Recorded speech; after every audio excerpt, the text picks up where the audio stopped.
Good morning. This is Jason Dean coming live at you again from Film Fanatic headquarters. I want to thank again. We've gotten some new subscribers, and I love the folks who keep up, who keep commenting on the videos.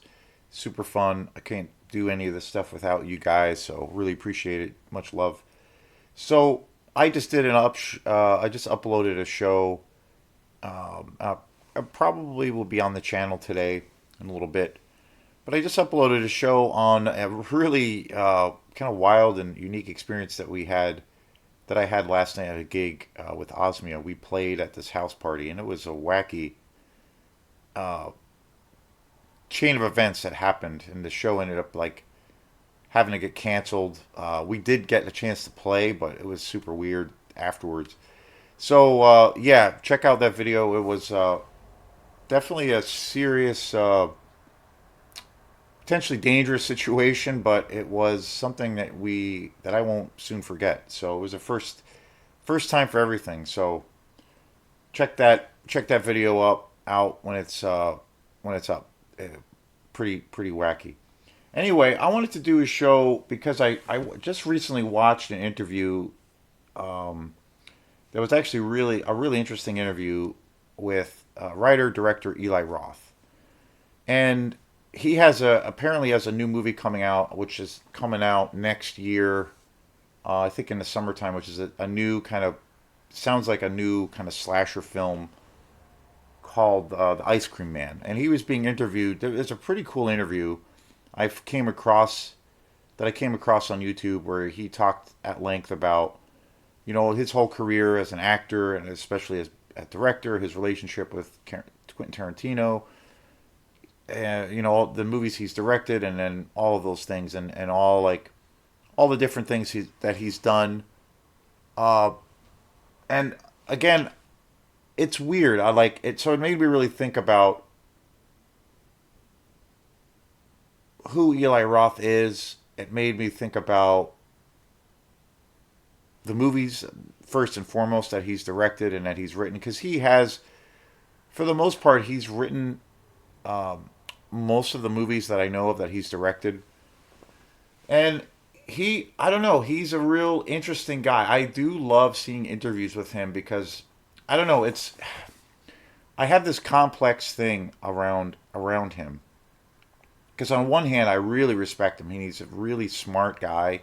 I think he can be a really good filmmaker, and he's got a real savviness to him about marketing and trying to, you know, work in a very complex and often negative kind of system, with the film industry.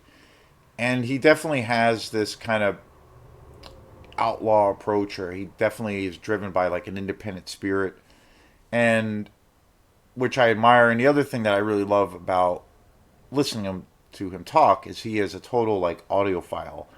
He is a really, when it comes to especially grindhouse exploitation movies, he is incredibly knowledgeable of grindhouse and exploitation, cinema. So I really enjoy that. And he has a label that I believe it's called Grindhouse, and they specialize in putting out really sleazy grindhouse movies, and they do beautiful editions of movies. I have one or two of the company's releases. The one that I can think of that I think is probably my favorite, they put out this amazing release of Pieces, which is this one of the greatest slasher movies ever made, the Spanish slasher movie that came out in the 80s. That's just one of the nastiest movies ever made, and I love that movie to death. And they put out this beautiful package for that movie on Blu-ray and then 4K that comes with like so many special features. It comes with a probably one of the best documentaries I've ever seen that is not directly tied to the classic movie Pieces, but it's about all the whole history of the grindhouse cinema, and especially on 42nd Street in New York City, during the 70s and 80s, the prime time when all of those sleazy movies were coming out, and that whole different universe. That is one of the most interesting documentaries I've ever seen, because there's interviews with all different directors that were putting out movies at that time, and people who lived there, and people who went to the cinema and experienced that whole world. I've often said that if there was uh, such a thing of, like, discovering a time machine, that would be one of the eras or decades that I would go back to. So anyway, so there's a lot of things I do like about Eli Roth, but I started thinking, because it's interesting, because he's very popular. He's a, like, kind of a household name, but a lot of people maybe don't know who he is. But he's definitely, like, in kind of the independent world, especially in the horror world. He has a massive fan base, and he is really, really. People do put him on this pedestal as being kind of this, maverick, or one of the best directors when it comes to horror movies, and all this kind of stuff, all these kinds of things.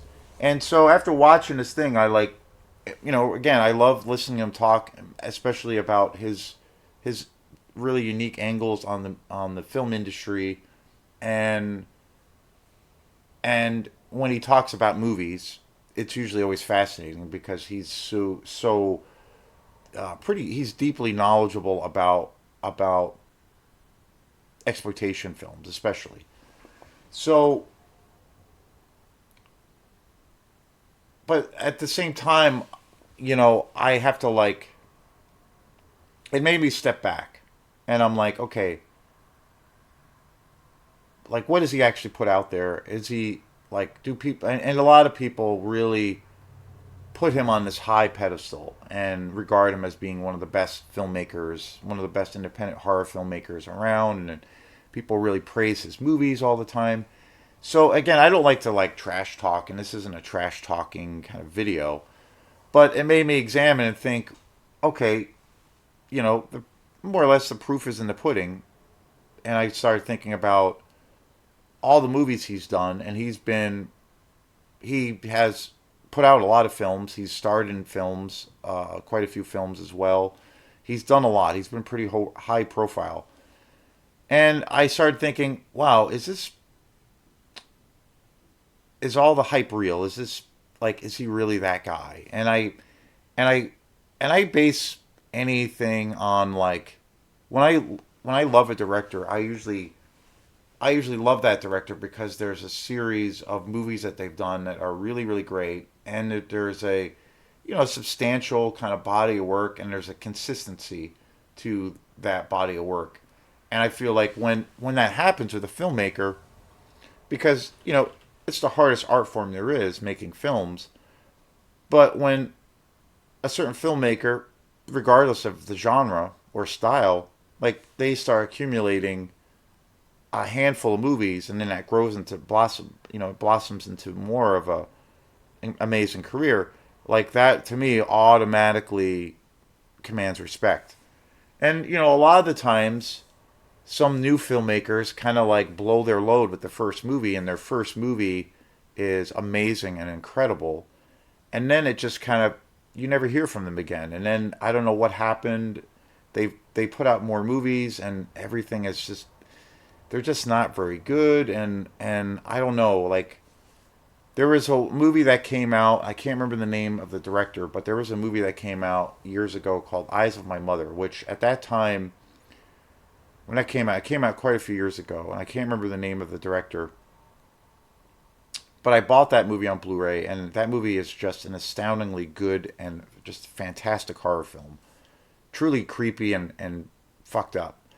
Amazing movie. And I remember buying that movie on Blu-ray, and I watched the interviews with the directors, the cast, and I was like, this guy's the shit, really knowledgeable. And then he went on to make some other movies, and they're unwatchable. And I, like, what? So I kind of, part of me gets fascinated with, like, what happened, like, what happened from to this director who made this amazing film right out of the gate, and then after that they just kind of, like, I don't know, they just can never reach that mark again, and then they kind of fall off into obscurity, and it's kind of this weird one hit wonder. And And whenever that happens, unfortunately that does happen quite a bit. That happens in music too, all the time, and it's hard. It's hard putting art into the world. It's hard creating work, and it's hard marketing work, and trying to retain your integrity as an artist, and building consistency. Like that's really tough to do, and so it's very very hard. So I get it.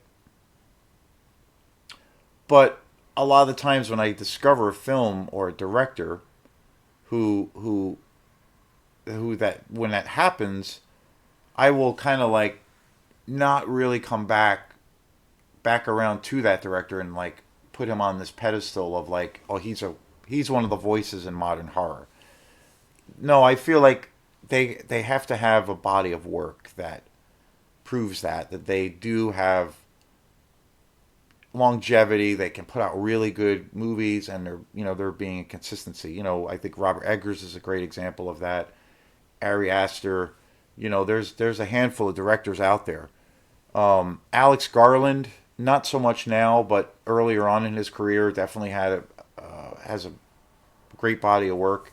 So there is examples of that, where there is this consistency. I think Robert Eggers is probably the most consistent, but when it comes to like newer horror films, but it's so hard. It's super hard, and I get that. So I have empathy towards that. But again, getting back to Eli Roth, I'm like, okay, a lot of people put him on this massive pedestal, and I like made me think of all the movies that he's made, and I've seen every movie he's made that he's directed, and I have when it comes down to just being a fan of films, and when I think of somebody who gets put on this pedestal as being so highly regarded, and then I look at their body of work, and I'm like, wait, something doesn't really match up here. Something is way off, and I kind of don't get it. So this show today, I wanted to just talk about that. Still I still have respect for Eli Roth, and I'm not trashing him, but I just think it's weird sometimes when things like that happen.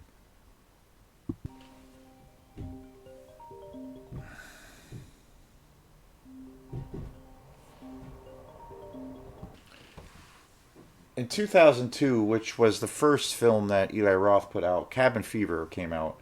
Uh, Easily, hands down, it's Cabin Fever is my favorite Eli Roth film. I think that movie is his Reservoir Dogs. Like I look at that as like a way of how I express when a movie first time director puts out their first movie and it's all guns blazing, and it's like his Reservoir Dogs. Cabin Fever is a gross, fucked up, deranged movie. It's just an amazing movie, and I love that movie to death. I think it's easily the best thing that he's ever done. It came out in 2002. I only have that movie on DVD, but it's really good. I think to this day it's by far the best thing that he's ever done. And that movie really kind of put him on the map. Quentin Tarantino started backing him right away. They've been friends for years, and had really, and even kind of I think he produced Cabin Fever, but tremendous movie.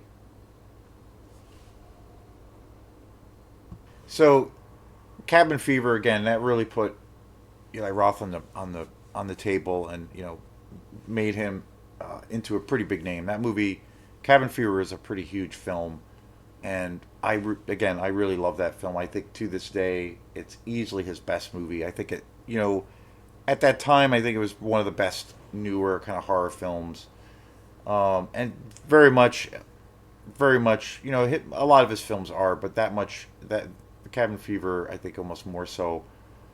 Really, really inspired by his deep love of grindhouse cinema. So, and then the next movie, at that point he was like riding a pretty serious wave, and then at that point he released Hostel, which came out in 2005, a couple of years later, and this movie was really, really hugely popular. Um,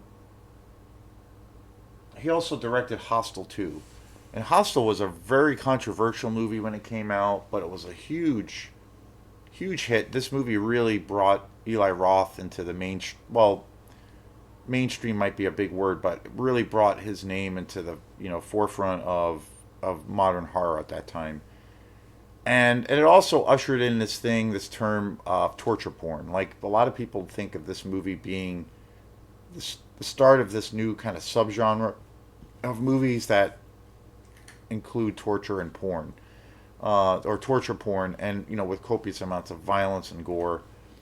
And I don't know, like I think that label is a little bit stupid, but as far as films that explore those kinds of seriously dark areas or taboos, I mean that's been happening since the 70s, and it's not really a new thing. I mean, a lot of grindhouse movies have explored those kinds of themes a lot. But, this was a little bit more of a, you know, slightly more bigger budgeted version, a more high profile film. And I have to say, I've never been a fan of Hostel. I've always thought it's like, yeah, it's got some shocking moments in it. It is pretty grotesque at times, but I just never really thought the movie itself was very good. I never really liked the script that much. The writing was never very good. I didn't think the movie had any particular um, anything interesting to say. No really, no real interesting characters or atmosphere.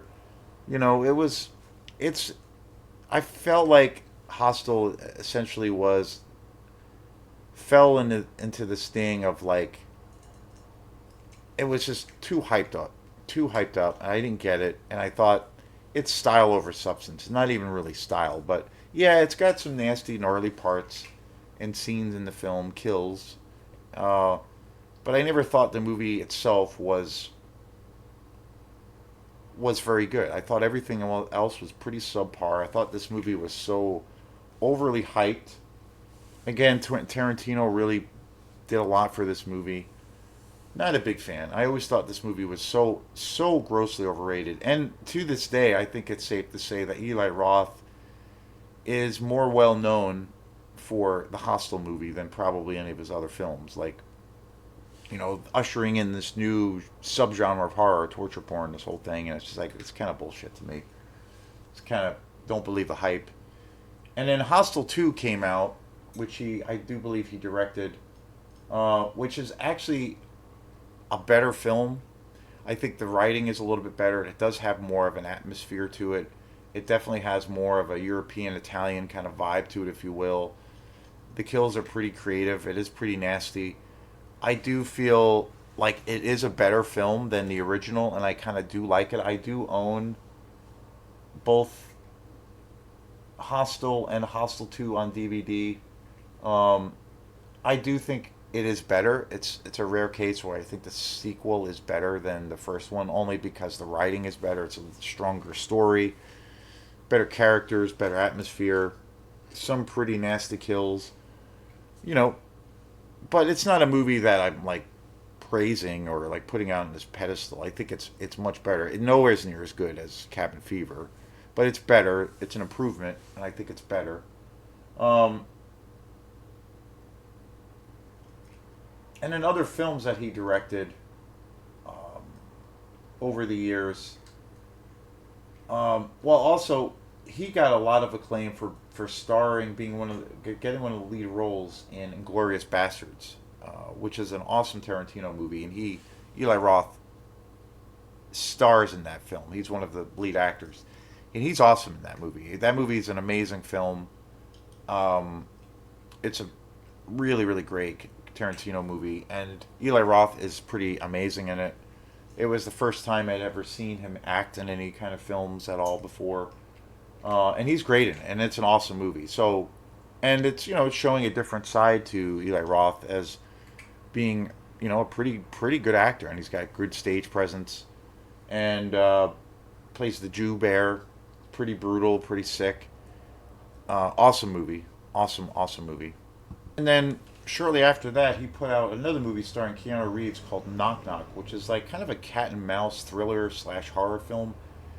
And This movie, Knock Knock, is it's such a mess. It's such a terrible movie. I don't know what the hell happened. The script is all like convoluted. It, it's it's it's one of those movies that I just think is like it's just flat out terrible. The writing from top to bottom, everything about it, the miscasting. I love Keanu Reeves. This movie is just such a mess, and it's such a train wreck. And I'm like, oh my god! And it got a lot of press at one point when it came out, but it ultimately bombed. And I'm like, this movie is just a dumpster fire, and I don't know what happened. I don't know what happened behind the scenes, but Knock Knock is a really really unfortunately terrible movie, and that came out in 2015. And then a few years back, he also directed a the Death Wish remake with Bruce Willis, which again is just an atrocity of a movie. It is such a pile of garbage, and I'm like, what the hell happened? I mean, you know, I think or would have thought like with his awareness of grindhouse movies, Eli Roth's deep knowledge of exploitation movies, trying to remake Death Wish, which are just classic, amazing movies in that genre, starring Charles Bronson, and then he cast Bruce Willis in the Charles Bronson role. And Death Wish is just such a like sanitized version of a classic. It's such a weird choice of how to redo or retell a classic film. Really sanitized, watered down. I didn't get it. Just another dumpster fire of a movie, and I'm like, what the hell's going on? This is the same guy who made Cabin Fever, this really gross, really, exploitive, you know, seedy movie, and he goes on to make these like really kind of crappy, half-assed movies with pretty good casts, but the movies are a mess, and I'm like, what's going on here? And then another movie he did was Green Inferno, and Green Inferno is a movie again that came out. It didn't really get much of a box office. I don't think it made a huge amount of money.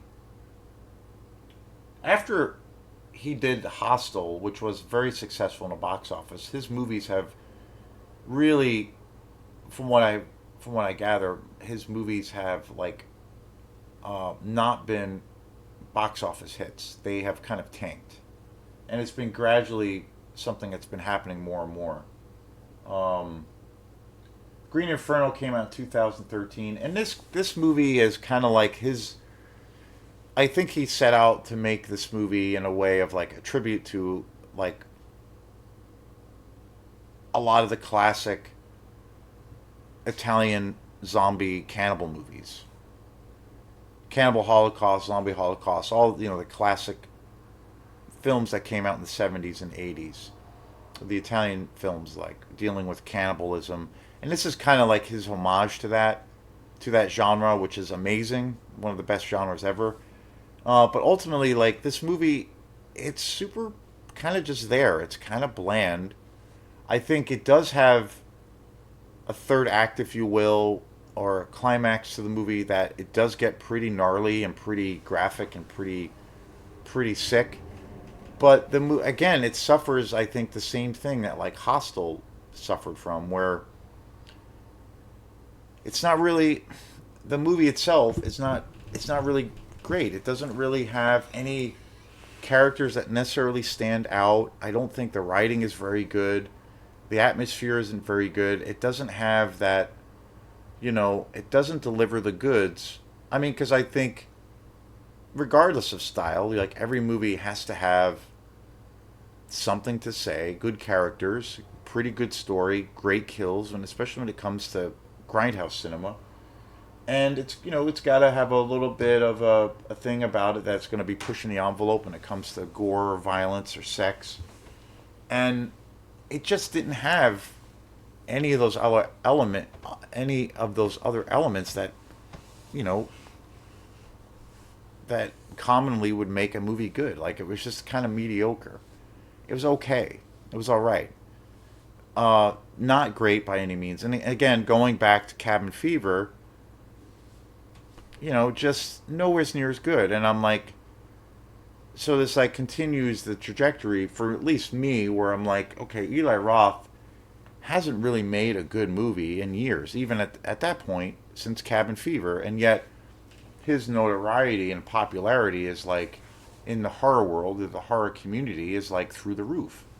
And he's like kind of this, look regarded as this like rock star independent filmmaker in the world of horror. And I'm kind of like, by the time Green Inferno came out, I'm like, it was like I saw it once, and I was like, I could care less if I see it again. Like, yeah, it had some good gore kills, good gory kills, but it had nothing else. And it was like, again, kind of style over substance, and shocking at times, but everything else was just kind of meh. It was just kind of bland.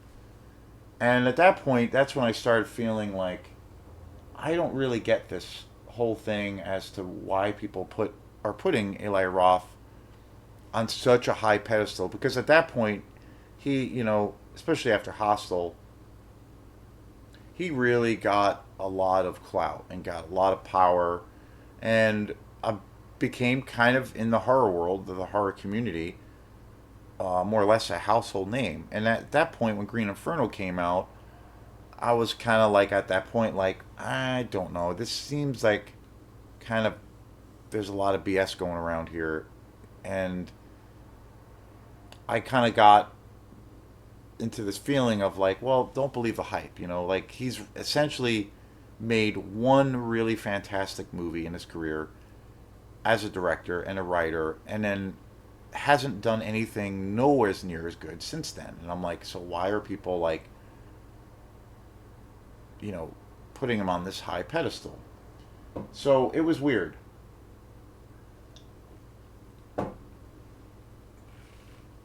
And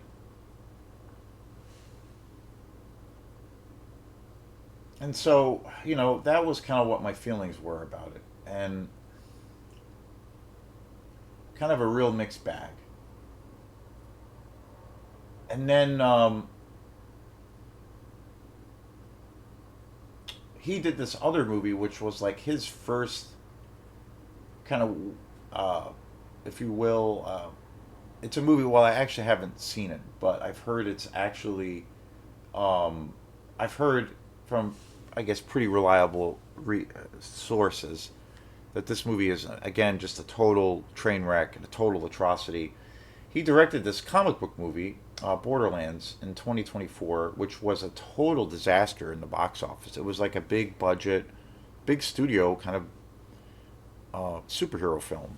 And I heard that this movie, again, I have no desire to see it because of the track record of all of these other films. I heard that this movie was just unwatchable, like just um, a total mess in every way possible. And I was really surprised that Eli Roth was doing, a quote unquote superhero movie. And I remember hearing about this movie mainly because of how badly it did in the box office. Like, really, just really bad. So, really, really strange. Really, really strange. And, going back a little bit, when Quentin Tarantino and Robert Rodriguez did, they put out two movies together. Robert Rodriguez directed Planet Terror, and then Quentin Tarantino directed Death Proof.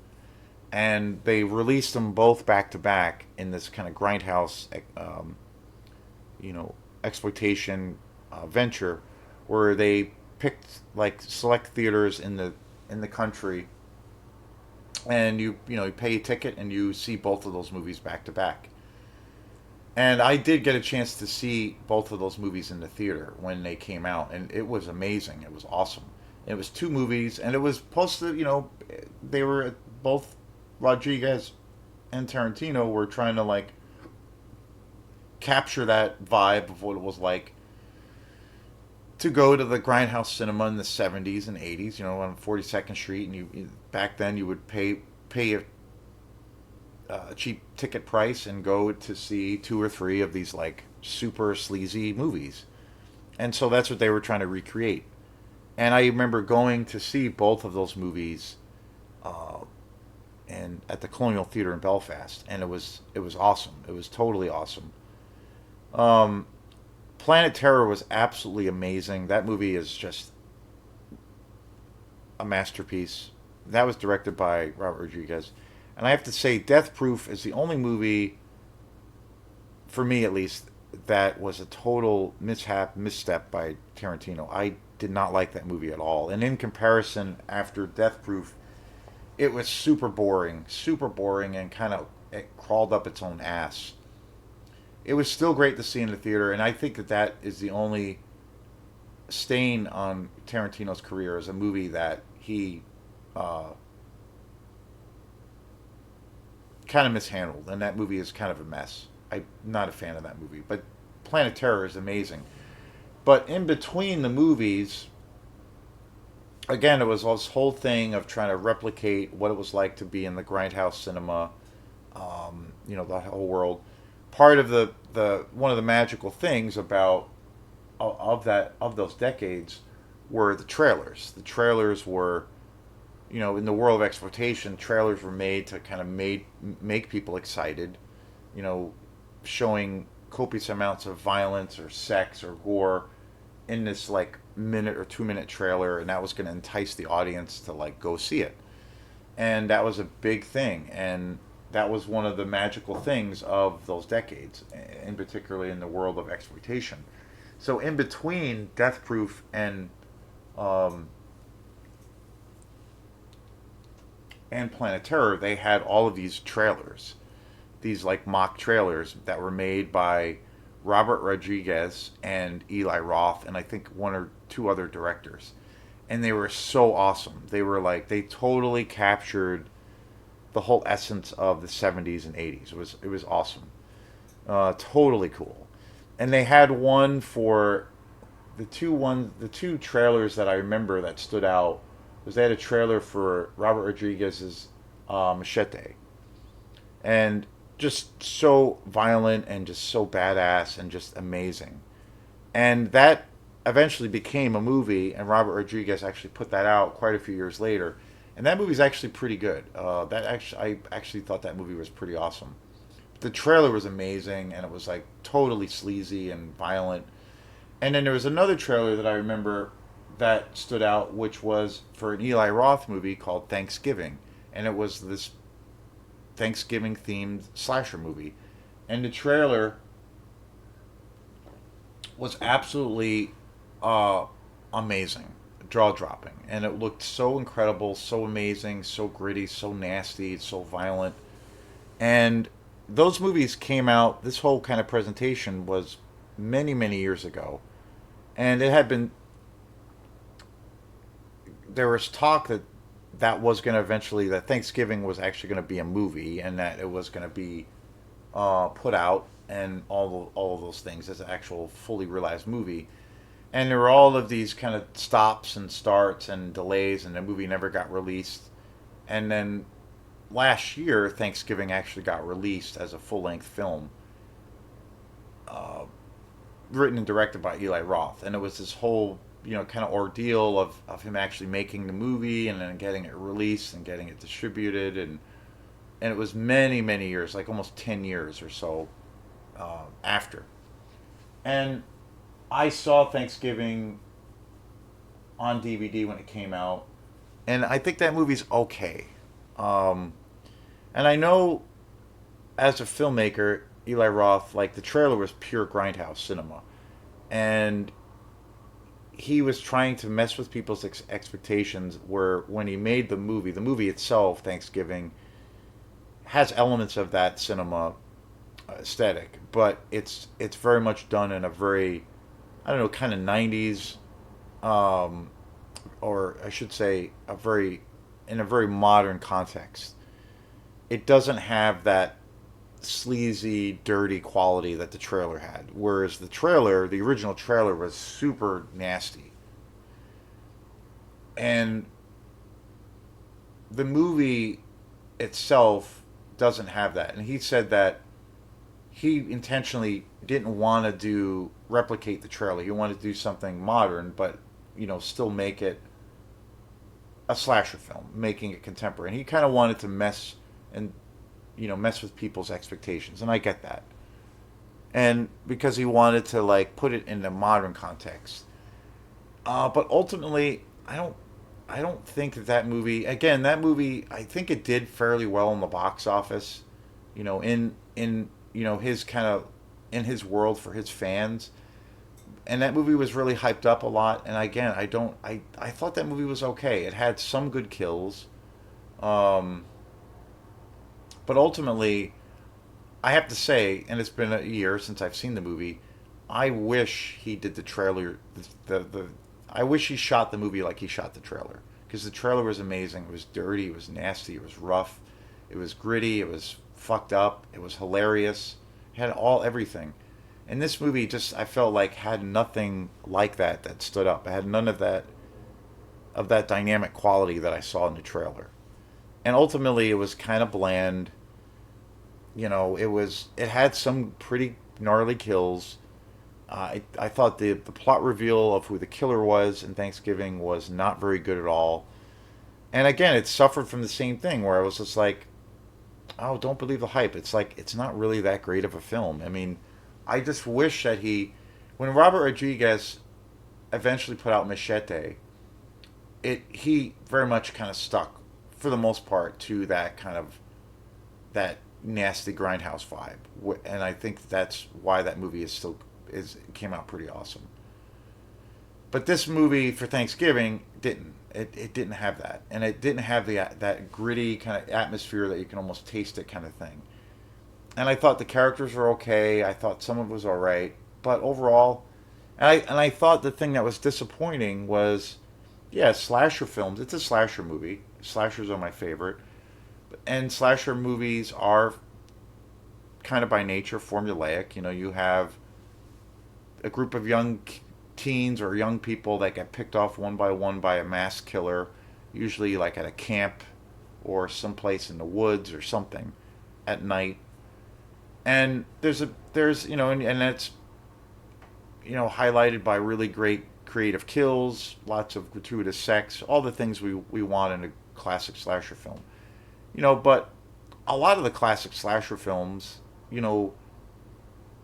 follow that trajectory, follow those key points. And I think a lot of the times slasher movies get beaten up and not don't get enough respect because a lot of people on the outside think slasher films are just kind of mindless paint by numbers films.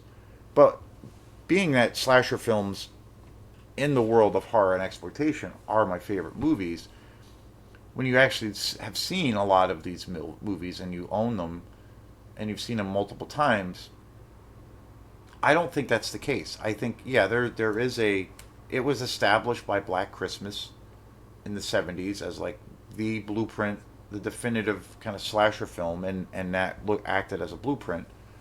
But when you look at the classic slasher movies that came out in the 70s and especially in the 80s, movies like Mad Men, My Bloody Valentine, Maniac, my favorite slasher film of all time, Nightmare, Mardi Gras Massacre, Slumber Party Massacre, so many slasher films, Pieces. They all have that trope. They all kind of follow that. Or Curtains is another one. Like there's an endless amount of them, and um, there's an endless amount of slasher films, obviously, that came out during that time. The Burning. Um, but when I think of all of those movies, they all like have something really unique that they do, and there's something to me. Each of those movies totally stand out as having their own take, their own identity, and they all have something different that they have brought to the genre to a degree, and they all stand out, and they're all like individual movies. I don't feel like they're all just like literally like conveyor belt movies, and they all feel like they're literally all the same movie. I don't think that at all. Like especially with those movies. And yeah, there are slasher films out there that are maybe more paint by numbers. Um, Blood Moon, another slasher movie I just recently discovered, an Australian movie. Uh, totally unique. It does have those tropes, and I think that slasher movies get a bad name for being just kind of like conveyor belt movies. When you actually like look at some of these movies and have watched them, they actually all have their own personality.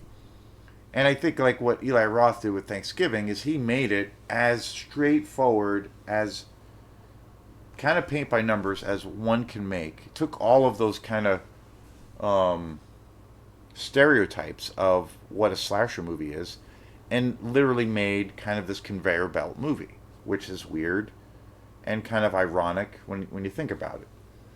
And it's super, it's so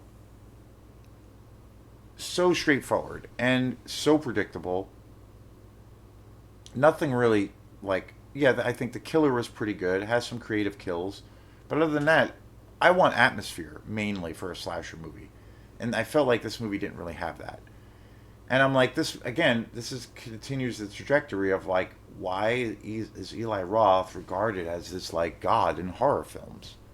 I don't get it. Like, I don't get it, and it doesn't really add up to me because, like, for me, it always goes back. And he's been involved with other films and all these things, but to me, it always goes back to Cabin Fever. And when I think of Cabin Fever, which I think is kind of a masterpiece, like that movie is just completely fucking insane.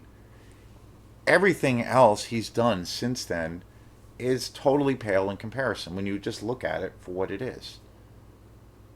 And he's been making movies for a long time. There was a long period in between um, projects, when there was a long period where he didn't really do anything for a while before Thanksgiving had come out last year. But I just don't get it. I don't get it. When you just look at his body of work, I'm like, really? Like, he made one fantastic movie. Everything else has been not very good or just kind of bland. And I saw him on this podcast talking about how he now has his own company that he's launching all of these other new projects on. And he has this new film coming out next year called Ice Cream Man. And he started his own film company called The Horror Section, which is his brand new company that is going to just where he's going to have total creative control over any project that he puts out from now on, and then he's going to work with other horror directors, and that's like that's been his dream to do, and he finally has this company now. And during the interview, like the whole time, this guy who's interviewing him is just kind of blowing smoke up his ass, saying how he like more or less everything Eli Roth does, everything he does touches, turns to gold, and I'm kind of like conflicted with that. So I just wanted to do a show about taking a deeper dive and actually like looking at the movies he's done, his actual body of work, and being, realistic about it. So anyway, that's my story, and I guess I'm sticking to it. Peace.